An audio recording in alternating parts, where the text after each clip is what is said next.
तो हमारा दुर्भाग्य है। हमारे सनातन धर्म को मानने वाले, उसमें भी जो आज की युवा पीढ़ी है, यदि पूछा जाए ना, हमको अपने ग्रंथों का नाम तक नहीं पता है। आप में से कितने लोग यहां बैठे हैं जिन्होंने वेदों का दर्शन किया है? पढ़ने की बात नहीं पूछ रहा हूं, वेदों का देखा है, देखा है। दो चार लोग हो सकते हैं यहां निकल जाए जिन्होंने वेद का दर्शन किया हो। क्या होगा?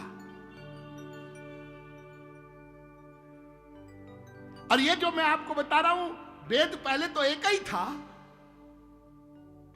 ये तो वेदव्यास जी महाराज की कृपा है। आज के 5000 वर्ष पहले ये 4 वेद जो आप सुनते ना, ऋग्वेद, यजुर्वेद, सामवेद, अथर्ववेद, ये पहले नहीं थे। पहले एक वेद था। तो उन्होंने वेद को पुस्तक रूप दिया, 4 भाग किए, इसलिए उनका नाम पड़ा वेदव्यास। वेददात यज्ञ संत्यक्य वेदमेकम चतुर्विधम, इसलिए वो वेदव्यास कहलाए। तो ये पुस्तक रूप जो 4 वेद आप सुनते हैं, ये तो अभी अभी हुआ, लेकिन हम लोग तो नाम ही नहीं जानते, हमने तो उनको देखा ही नहीं। अच्छा, पुराण जानते हो? पुराण पूछना अपने बच्चों से। अरे बच्चों से क्या पूछा है, मैं ही मालूम नहीं, बच्चों से क्या पूछे? कितने पुराण हैं? 18 पुराण है ना। हाँ, 18 पुराण में 18 उप पुराण हैं, और 4 वेद और 4 उपवेद हैं, और वेद के अंग हैं, और फिर 6 शास्त्र हैं, फिर सिद्धांत ग्रंथ है, फिर भक्ति ग्रंथ हैं, और फिर ब्रज रस के जो ग्रंथ हैं, उनकी तो बात ही छोड़ दो, उनका कहां कौन नाम जानेगा।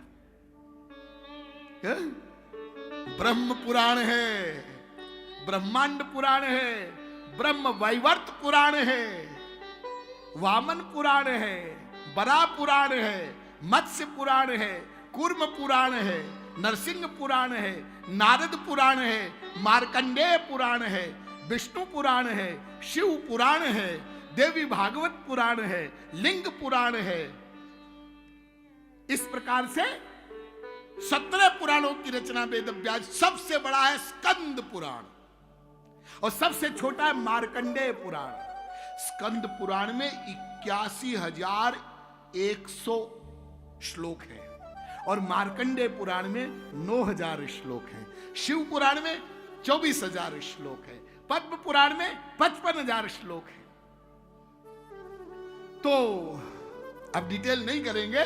तो वेदव्यास जी महाराज ने इस सब ग्रंथों की रचना किया, वेदांत की रचना किया, लेकिन ध्यान दीजिए, उनको संतुष्टि नहीं हुई।